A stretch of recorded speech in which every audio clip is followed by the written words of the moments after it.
Olá, Mente. Eu vou deixar aqui no início deste vídeo uma reflexão. Por que, quando você tem dúvidas, você tem vergonha de perguntar? A gente tem que lembrar que o conhecimento ele é adquirido a partir do momento que a gente começa um diálogo, que a gente começa a estudar. E isso todo mundo fez na vida. Ninguém nasce sabendo. Então não tenha vergonha em perguntar. Por que eu estou começando assim? Na verdade, é para dizer a você que iniciar na pós-graduação vai te trazer muitas dúvidas, muitas perguntas. E sempre, tá? 100% de vocês têm perguntas e vergonha de fazê-las. Eu não sei por que tem vergonha, mas simplesmente acreditam que são dúvidas bobas, né? É tanto que vocês já iniciam. Eu tenho uma pergunta que é besteira, mas eu tenho dúvida. Não é besteira. Se você tem dúvida, não é besteira, não é pergunta boba. No final das contas, termina sendo uma dúvida que você vai levar, muitas vezes, até o resto do mestrado ou o fim do doutorado. E, quiçá, até na sua vida acadêmica. Ou vai ter a resposta, vai fazer aquela reflexão já no final do doutorado, e não é isso que a gente quer. O que a gente quer é disseminar conteúdo acadêmico, democratizar a informação sobre a pós-graduação, e é por isso que eu estou aqui. Se você tiver alguma dúvida, deixa nos comentários que eu posso fazer um vídeo respondendo a sua pergunta ou respondê-la diretamente nos comentários deste vídeo e de outros aqui do canal. Semana passada, uma mentir veio me perguntar o seguinte: fiz mestrado em Direito, mas não tem doutorado em Direito aqui na universidade da minha cidade. Eu posso fazer em outra área do conhecimento? Isso é viável no futuro concurso público? Essa pergunta, por si só, já cabe muitas reflexões. Primeiro, o conhecimento no início, né, quando se estudava, quando as pessoas elas refletiam muito sobre o conhecimento, quando ele estava sendo aí descoberto na humanidade, quando as coisas ainda eram muito novas, as pessoas elas não tinham formação única, uma formação linear. É tanto que se a gente for buscar em obras como a de Rousseau, a gente vai ver em quantos cursos e áreas do conhecimento é formado. Isso eu estou citando só um exemplo, mas você pode pegar aí qualquer pessoa que viveu antes de Rousseau, ou durante ou após Rousseau, por exemplo. E em determinado momento, com a Revolução Industrial, a gente entra no formato linear. E isso não é só da produção industrial, mas também do conhecimento. É uma explicação aqui que eu não vou me aprofundar, mas eu só estou trazendo como um marco para você refletir o porquê desse conhecimento linear. E as universidades, né, no início, quando elas começaram a se formar, bastava a pessoa ter conhecimento de determinada área, até que, em um momento, se transformou também numa produção linear. É tanto que muitos concursos exigem que você tenha essa formação linear. Graduação em Direito, mestrado em Direito, especialização em Direito, doutorado em Direito. Isso será que é benéfico ou prejudicial? Eu não vou responder de fato a essa pergunta. O que eu vou trazer aqui é uma reflexão. Se de fato a gente tem uma formação linear, significa que o nosso olhar, a nossa reflexão, a nossa crítica vai ser dentro daquele quadrado, e somente daquele quadrado.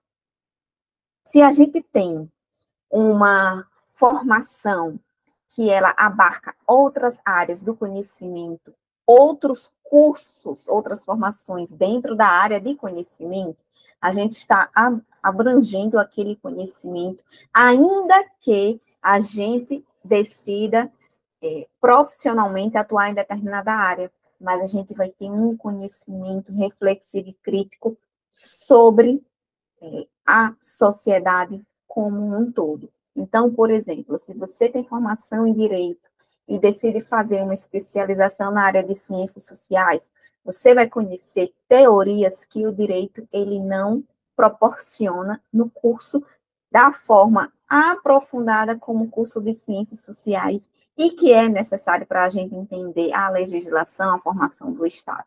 Então, digamos que ciências sociais é a base, pelo menos eu entendo assim, do direito. E foi por isso, pensando nisso, que quando eu terminei direito, eu entrei na graduação em ciências sociais, para conhecer a base, conhecer a teoria. Não concluí o curso, não era esse meu objetivo, até porque o mestrado e o doutorado que eu fiz durante esse curso de ciências sociais me impediu, até porque era em outra cidade, então não tinha como fazer graduação na UFPB, mestrado na UFRN e doutorado na UFCG. A logística era muito difícil, até porque todos são cursos presenciais. Mas para você ver como eu senti necessidade, eu senti a partir de que momento? Quando eu decidi dar aula. Senti que eu precisava conhecer de fato a teoria na sua origem e não a partir de determinado ponto. Que o conhecimento fica muito raso. Logicamente que temos professores na área do direito que foram em busca disso, seja por meio de estudo autônomo, seja por meio de uma formação formal. E aí, deixei aqui essa reflexão para você pensar se a formação ela é linear, ela é benéfica, ou é maléfica, ou é neutra, digamos assim. No sentido de uma formação ampla, muita gente, né, considerou que, não, você ter conhecimento amplo de tudo, ter conhecimento de nada. Né? Essa foi uma afirmativa que eu ouvi muitas vezes durante a minha formação. E o que eu posso dizer hoje é que é uma afirmação errada, no sentido de que a gente pode sim escolher determinada linha central, mas a gente não pode esquecer das ramificações. E quando você vai em busca dessas ramificações, quando você pode ir em busca dessas ramificações, o seu conhecimento vai ser muito mais aprofundado. Então, respondendo à primeira pergunta da aluna, se a gente pode mudar a área do conhecimento, por exemplo, no caso dela, que não tem doutorado em direito na cidade dela, pode sim. E vou te dizer o seguinte: apesar de os concursos serem mais restritos, porque aqui no Brasil tem se adotado a formação, mais a formação linear para os concursos públicos, você tem possibilidade, sim, de fazer quando abrange para áreas afins, que é uma possibilidade muito legal que alguns editais trazem.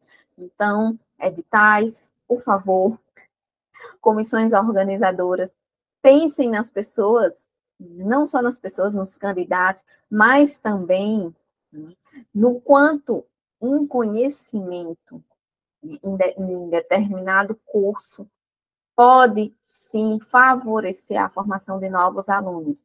Então, imagina que determinado professor que fez graduação em Direito, mestrado em Direito e no doutorado, ele seguiu para a área de Ciências Sociais, por exemplo.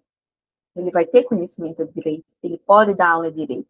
O doutorado em si não é a formação base é a graduação. O doutorado é o caminho que ele escolheu para continuar ou mudar a pesquisa. E sobre isso também, se mudando a área de conhecimento, a gente tem que mudar a área da pesquisa? Não, a gente não precisa mudar a área da pesquisa, mas sim, também é possível fazer isso. Essa foi também uma pergunta da aluna. Se eu devo continuar a pesquisa do mestrado, você não precisa continuar a pesquisa do mestrado. Muita gente muda. Tenho muitos amigos que mudaram completamente de linha de pesquisa, ainda que permaneceram, por exemplo, no direito.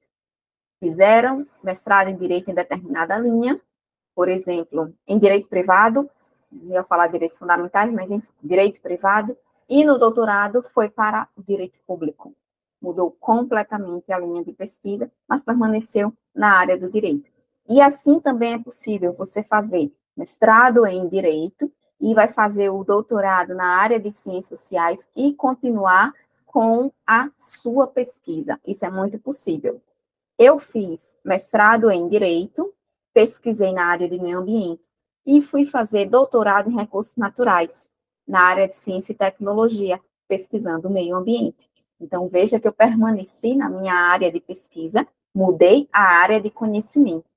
Faço concursos que trazem áreas afins, como essa possibilidade, ou concursos mais específicos na área de meio ambiente.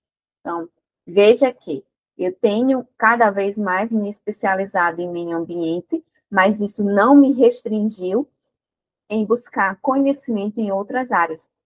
Então, no curso de doutoramento, eu pude conhecer as reflexões, por exemplo, de engenheiros. Eu não sabia como um engenheiro pensava de fato o meio ambiente, não sabia como geógrafos pensavam, apesar de ler muito Milton Santos, mas uma coisa é você ler, outra coisa é você estar em sala de aula debatendo e convivendo com essas pessoas. Eu acredito que a nossa experiência enquanto profissional e ser humano melhora muito quando a gente sai do quadrado.